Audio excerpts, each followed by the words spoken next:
కావలి పట్టణంలోని వైకుంఠపురం పెంకుల ఫ్యాక్టరీ కాలనీలో గురువారం తెల్లవారుజామున కార్డన్ సెర్చ్ నిర్వహించారు. ఇందులో భాగంగా 250 ఇళ్లను సోదాలు చేశారు. సరైన పత్రాలు లేని 35 ద్విచక్ర వాహనాలు, 4 ఆటోలను గుర్తించామని 2వ పట్టణ సీఐ గిరిబాబు తెలిపారు. పరిసర ప్రాంతాలలో గంజాయి, మాదక ద్రవ్యాలు, అపరిచిత వ్యక్తులు తిరుగుతున్న సమాచారం ఇవ్వాలని, వేసవిలో పిల్లలు ఈతకు వెళ్లకుండా జాగ్రత్తలు తీసుకోవాలని, ఇంటి యజమానులు ఊర్లకు వెళ్లేటప్పుడు పోలీసులకు సమాచారం ఇవ్వాలని తెలిపారు. ముఖ్యంగా డ్రంక్ అండ్ డ్రైవ్ చేస్తూ ప్రాణాలు పోగొట్టుకోవద్దని తెలిపారు.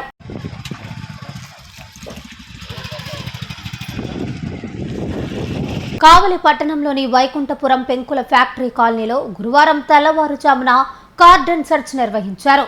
ఇందులో భాగంగా 250 ఇళ్లను సోదాలు చేశారు. సరైన పత్రాలు లేని 35 ద్విచక్ర వాహనాలు, 4 ఆటోలను గుర్తించామని 2వ పట్టణ సీఐ గిరిబాబు తెలిపారు. పరిసర ప్రాంతాలలో గంజాయి, మాదక ద్రవ్యాలు, అపరిచిత వ్యక్తులు తిరుగుతున్న సమాచారం ఇవ్వాలని, వేసవిలో పిల్లలు ఈతకు వెళ్లకుండా జాగ్రత్తలు తీసుకోవాలని, ఇంటి యజమానులు ఊర్లకు వెళ్లేటప్పుడు పోలీసులకు సమాచారం ఇవ్వాలని తెలిపారు. ముఖ్యంగా డ్రంక్ అండ్ డ్రైవ్ చేస్తూ ప్రాణాలు పోగొట్టుకోవద్దని తెలిపారు.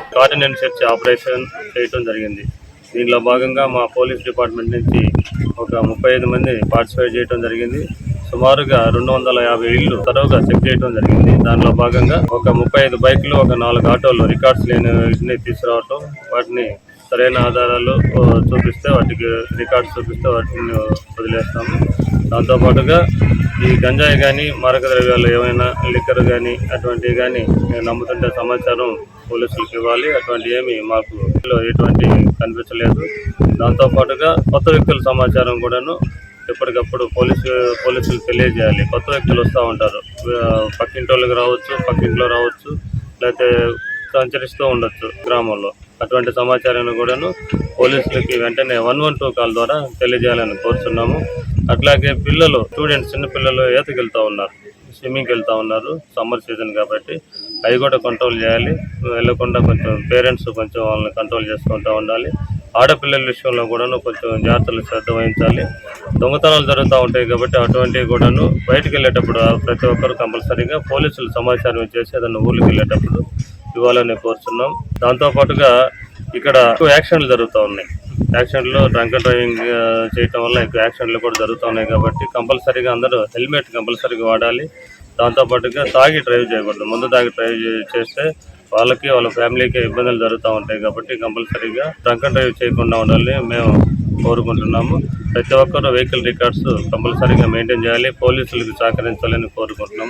Narayana residential schools, Dhanalakshmipuram, Nellore.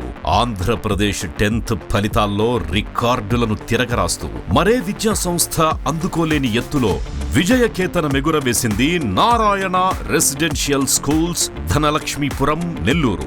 600 మార్కులకి 598 మార్కులతో కేతాన్ అగ్రస్థానంలో నిలవగా, 596 మార్కులతో సాయి అక్షితారెడ్డి, నవ్యలోహితరెడ్డి 595 మార్కులతో సిహెచ్ ఆశ్రయ్ రాష్ట్ర స్థాయిలో అద్భుత ఫలితాలను నమోదు చేశారు. అంతేకాకుండా 590+ మార్కులతో 25 మంది, 580+ మార్కులతో 80 మంది, 570+ మార్కులతో 141 మంది, 550+ మార్కులతో 223 మంది విద్యార్థులు విజయకేతనం ఎగురవేశారు. 100% పాస్ పర్సెంటేజ్ తో, 544 బ్రాంచ్ యావరేజ్ తో మరే ఇతర విద్యా సంస్థలకి సాధ్యం కాని స్థాయిలో ఒకరు కాదు, ఇద్దరు కాదు, స్కూల్లో ఉన్న ప్రతి విద్యార్థిని టాపర్ గా తీర్చిదిద్దుతూ నారాయణకు పోటీ నారాయణే అని మరోసారి నిరూపించింది నారాయణ నెల్లూరు. 2026-27 విద్యా సంవత్సరానికి అడ్మిషన్లు ప్రారంభం.